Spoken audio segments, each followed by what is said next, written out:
কল্পনা করুন এমন একটা বাড়ি তৈরির কথা যা এতটাই জটিল এবং নিখুঁত প্রকৌশলী বিদ্যায় তৈরি যে সেটি গাছের ডালে কোনো অভিকর্ষ বলকে পাত্তা না দিয়ে ঝুলে থাকে।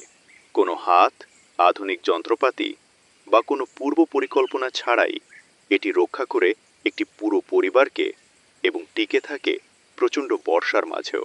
পরিচিত হন বাবুই পাখির সাথে, হাতের তালুর চেয়েও ছোট একটা পাখি, অথচ প্রাণী জগতের অন্যতম সেরা স্থপতি। প্রাকৃতিক প্রকৌশলের এমন এক বিস্ময় যা মানুষের বুদ্ধিমত্তাকেও হার মানায়। দক্ষিণ পূর্ব এশিয়ার এই পাখিটি মূলত দুটি জিনিসের জন্য বিখ্যাত: প্রজনন ঋতুতে এদের চমৎকার হলুদ রঙের পালক এবং তাদের অবিশ্বাস্য বাসা তৈরির দক্ষতা। পুরুষ বাবুই পাখি এই জটিল বাসাগুলো কেবল থাকার জন্যই বানায় না, বরং এটি তাদের সঙ্গী আকর্ষণের এক অনন্য মাধ্যম। একটি নিখুঁতভাবে তৈরি বাসা নির্ধারণ করে দেয় সে কি কোনো জীবনসঙ্গী খুঁজে পাবে। অন্যান্য পাখিদের সাধারণ বাটির মতো বাসার তুলনায় বাবুই পাখির এই সৃষ্টি ডাল থেকে প্রায় 2 ফুট নিচে ঝুলতে থাকে। এতে থাকে একটি মূল প্রকোষ্ঠ, একটি লম্বা প্রবেশপথ এবং কখনো কখনো কিছু ছদ্ম প্রকোষ্ঠ। এই নকশা কেবল দেখতেই সুন্দর নয়, বরং এটি কার্যকারিতার এক অনন্য উদাহরণ। যে কোনো বড় কাঠামোর শুরুতেই প্রয়োজন সঠিক উপাদান।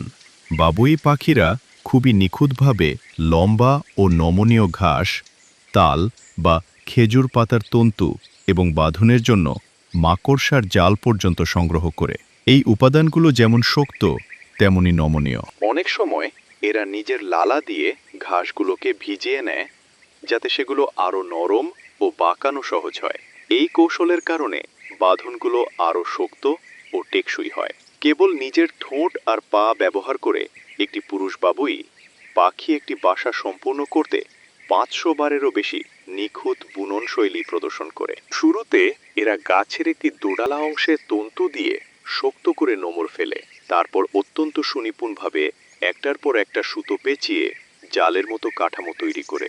এমন এক শক্ত বাঁধন যা তীব্র বাতাসে দুলতে থাকলেও একাধিক পাখির ওজন অনায়াসে ধরে রাখতে পারে। এই বাসার মূল ভিত্তি হলো এর ওপরের গোল অংশটি, যা সরাসরি ডালের সাথে শক্ত করে বোনা থাকে। এই অংশটিকে তীব্র মোচড়, বৃষ্টি এবং পাখিদের অনবরত আসা যাওয়ার চাপ সহ্য করতে হয়। এই প্রথম ধাপটি যদি নিখুঁত না হতো তবে পুরো বাসাটাই ভেঙে পড়ত। এটি তাদের সহজাত নিখুঁত গুণের এক অনন্য প্রমাণ, যেখানে প্রতিটি তন্তু একটি নির্দিষ্ট উদ্দেশ্যে রাখা হয়। ওপরের রিংটি সুরক্ষিত করার পর বাবুই পাখি নিচের দিকে বুনতে শুরু করে এবং একটি গোলাকার মূল কক্ষ তৈরি করে, যার ভেতরের দিকটা নরম ঘাস বা পালক দিয়ে সাজানো থাকে। এর দেয়ালগুলো এতটাই পুরু যে তা বাইরের অতিরিক্ত গরম বা ঠান্ডা থেকে ভেতরের পরিবেশকে রক্ষা করে, আবার একই সাথে বাতাস চলাচলের জন্য যথেষ্ট উপযোগী। সম্পূর্ণ প্রাকৃতিক তন্তু দিয়ে তৈরি এক অদ্ভুত জলবায়ু নিয়ন্ত্রিত বাসস্থান। সম্ভবত এই বাসার সবচেয়ে বুদ্ধিদীপ্ত অংশ হলো এর প্রবেশপথ। নিচের দিকে ঝুলে থাকা প্রায় 18 ইঞ্চির একটি সরু সুড়ঙ্গ।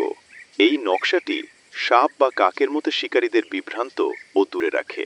এমনকি কিছু বাসায় ছদ্ম বা নকল প্রকোষ্ঠ থাকে, যা মূলত শিকারীদের সময় ও শক্তি নষ্ট করার জন্য তৈরি কানাগলি।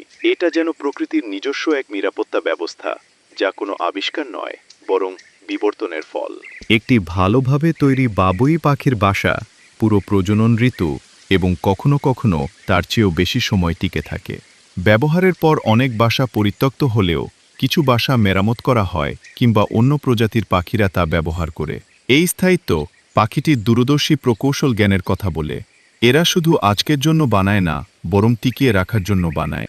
বাবুই পাখির বাসা কেবল কোনো কৌতূহল জাগানো বস্তু নয়, এটি প্রকৃতির বুদ্ধিমত্তার এক অনন্য প্রতীক।